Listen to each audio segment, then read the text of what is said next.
Greetings, everyone. Welcome to another edition of Comic Book Geezers. I'm one of your three hosts today. I am Pete. We also got, I'm not sure where he's sitting in the Hollywood Squares. We got Wild Bill over here, everybody. How is everyone doing?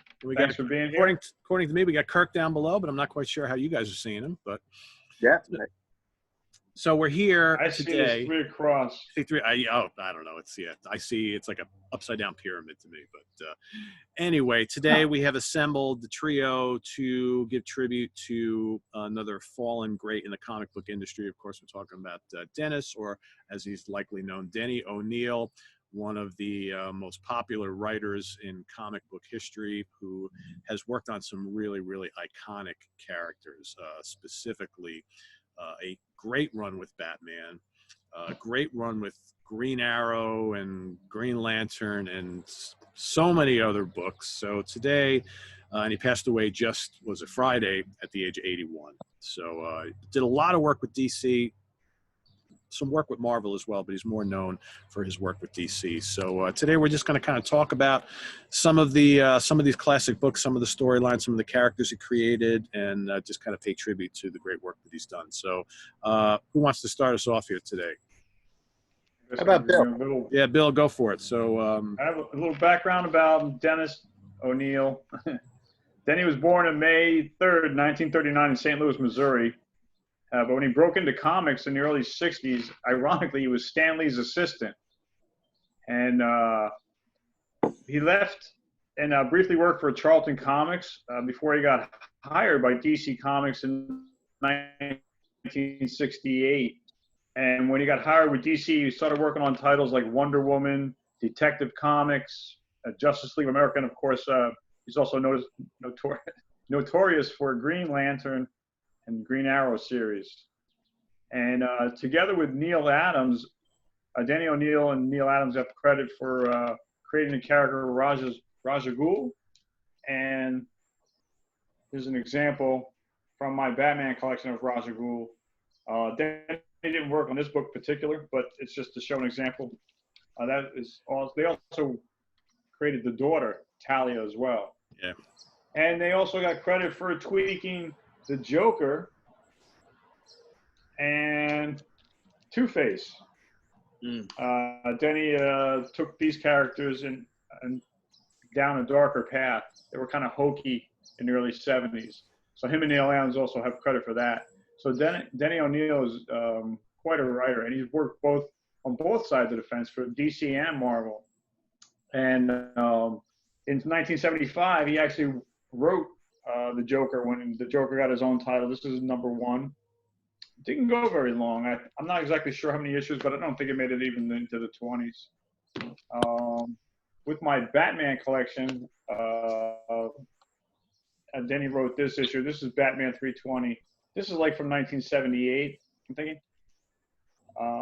So that's just a couple of examples from DC Comics. I have others I can show you later. Kirk, what do you got? Anything?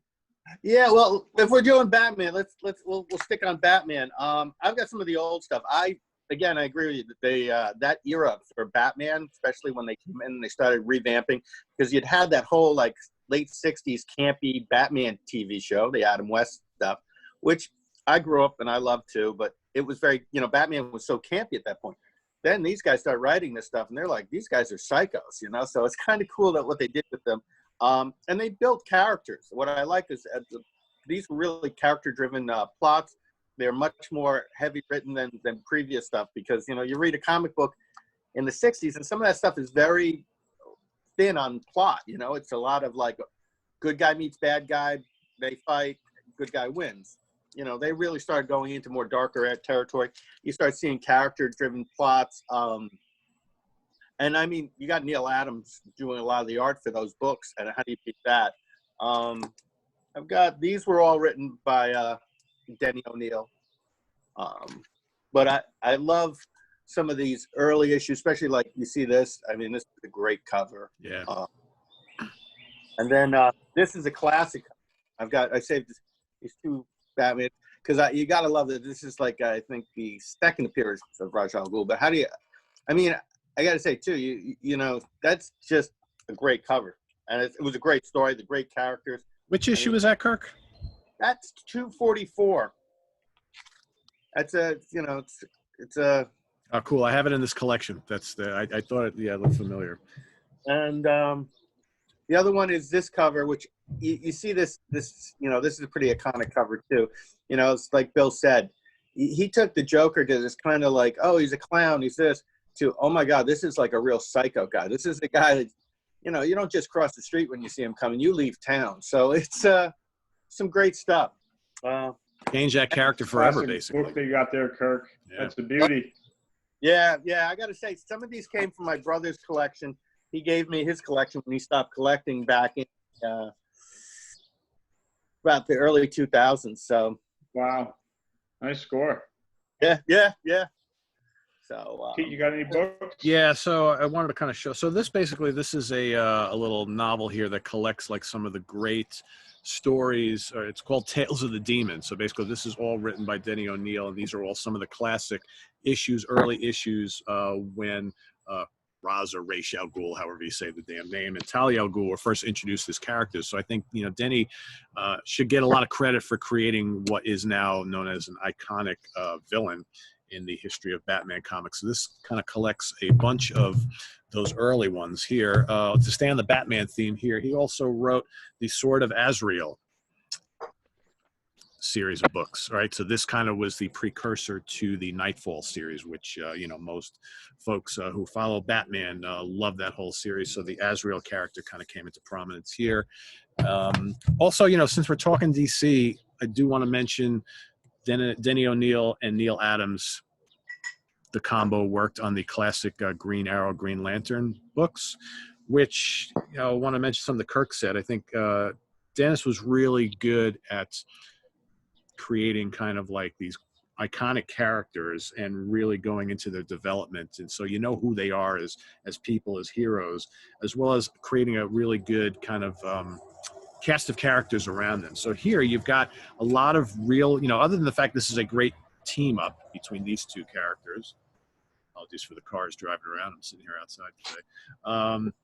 A lot of real kind of world events that were happening. You know, I mean, you got the drug issue, okay, happening within these storylines with Speedy and all that kind of stuff. So it's a time in comics, both Marvel and DC, which we're starting to tackle some, you know, some important social issues and things, and which probably 10 years prior would have been taboo in comics. So I think a lot of credit goes to Denny for working on stuff like this.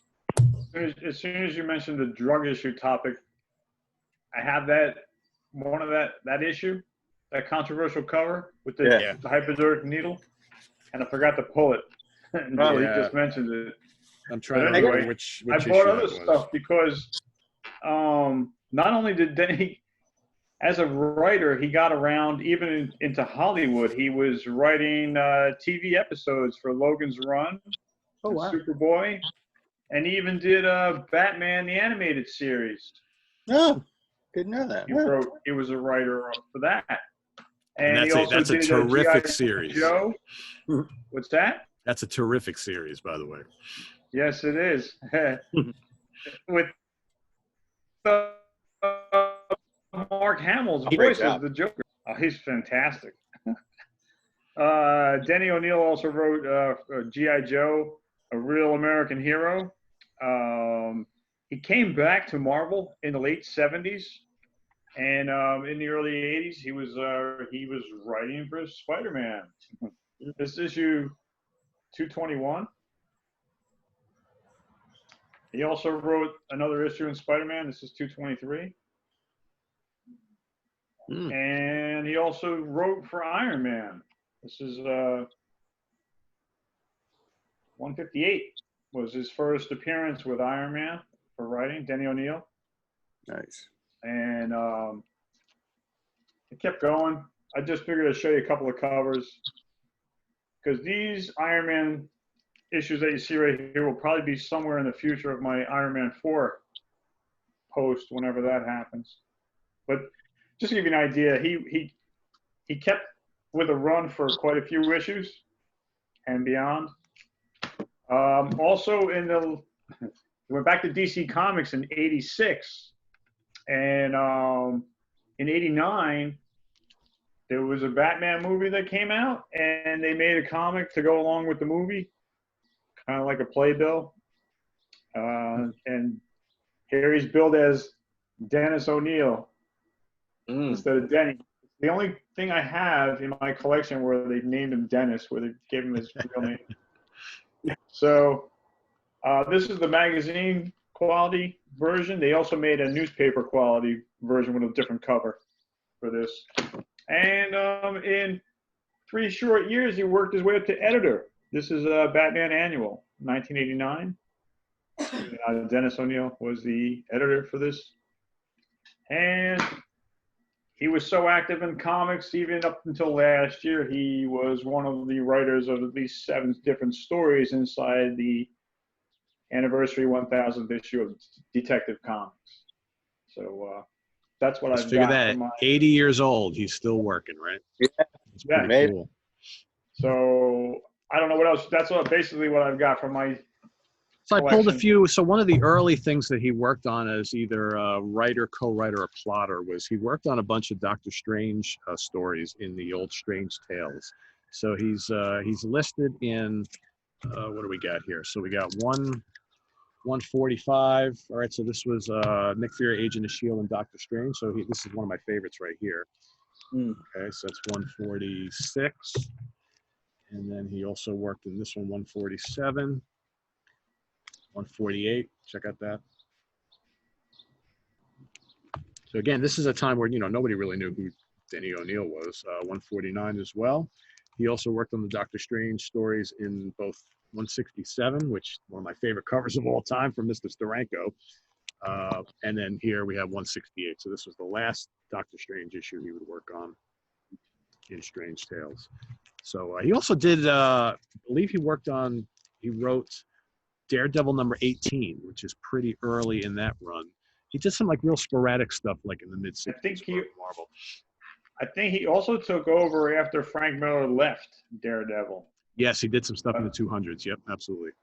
But I don't think mine stops at 200. I don't have anything that he wrote on that. But his contribution as a writer is just endless. He's been so involved in so many comic book projects, you can say. You know what I like his too, and I've got a couple here on it, is his run on The Question. I don't know if you guys got any of these books. This is... Oh, wow, cool. This was a Steve Ditko that basically started in Charlton, actually. Then DC acquired the rights for him. Rorschach from The Watchmen is based on him. But O'Neil did a very iconic run where he updated that character too, brought it in, took a very two-dimensional character and again, fleshed him out and really brought him to life. So definitely. Right. They've used the Question character quite a bit in more recent years. Yeah. Yeah, it's again, he was all over the board. He worked with so many characters.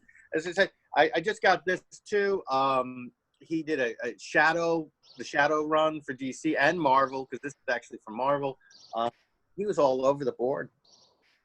All his contributions are definitely going to be missed in the comic book industry, that's for sure. He's definitely a legend, and what else can we say? He surely will be missed. Yep, yeah, absolutely. So anyway, thank you for all your contributions and all your writing, storytelling. We loved it.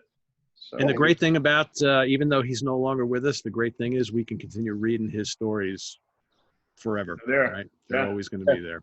Timeless classics to be cherished, for sure. That's right. So everybody, hope you enjoyed this little tribute to Dennis O'Neil, or Denny O'Neil, however you like to say his name, one of the greats who left us just a couple days ago. So go out and pull out all your old favorite issues that he worked on and just read all the wonders all over again. So I am Pete.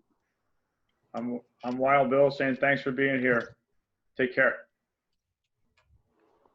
Kirk, say goodbye. I'm back. Break up.